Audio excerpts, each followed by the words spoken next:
Hello, movie lovers! Bob for Bob's Movie Review here, and today I'm going to review for you a movie I just watched called The Amityville Murders.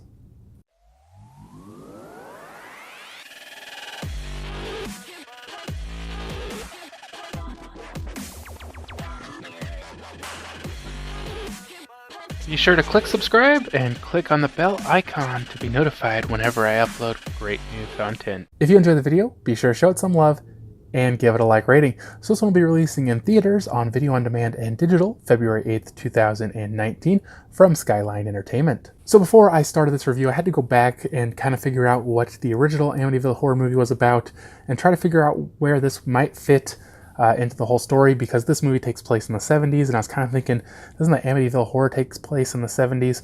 So the Amityville horror is about the Lutz family. Now the Lutz family moved into this house a little over a year after Ronnie DeFeo Jr. had murdered his whole family.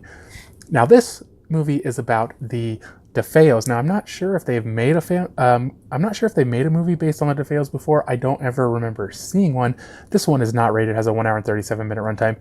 It is a horror movie directed by Daniel Farrands. It stars John Robinson, Chelsea Ricketts, Paul Ben-Victor, Diane Franklin, Noah Brenner, Zane Austen, and Kue Lawrence. So as I said, this movie focuses on the DeFeo family. Louise DeFeo, the mother, she appears to have lived in the Amityville house her whole life. At one point, her mom talks about when they built it, and she grew up there, and now she's raising her own family there. They don't, I guess, technically say she's lived there her whole life, but it definitely seems like she's lived there her whole life. And now her and her husband are raising their 4 kids there. The 2 older sons, Ronnie Jr. and Don, they seem to have some sort of bond with, or at least experiences with spirits in the house. They found a book, and they're reading some sort of incantations or spells or something, which may have awakened these spirits or demons or whatever. You would think this would be an origin story, as it is kind of like they talk about the building of the house. I feel like they don't really necessarily give the origins of what happened, why this house would be haunted, or why there would be spirits in this house, especially if they built it, unless they were killing people there. There's no reason for a lot of spirits to be there. So I don't think they really quite get into that. It's kind of, it's Ronnie's 18th birthday, and the spirits seem to be angry, and it could be caused possibly by the talk of the family moving out. The spirits want them to stay there for whatever reason.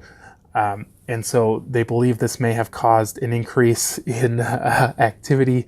The dad, he's kind of like this really just mean, abusive guy. And so there's kind of a lot going on in this story. You got, Ronnie turning 18. One of the sisters, I believe it's her birthday on the same day. And Ronnie, for some reason, he just kind of starts going crazy. He starts seeing things and hearing things, and voices are telling him to do things. And the dad is kind of involved in some shady, mob type business or something. And this movie just kind of follows the son getting deeper and deeper into this, either possession or psychosis or whatever it is exactly. And the family is trying to figure out what's going on in their house. Crazy things keep happening in their house. They're trying to figure out what's going on. And the whole time the dad's being super abusive, and they want to move out and leave him. And this is probably causing the spirits to become even more enraged. I really enjoyed this one, guys. I thought it was a cool movie.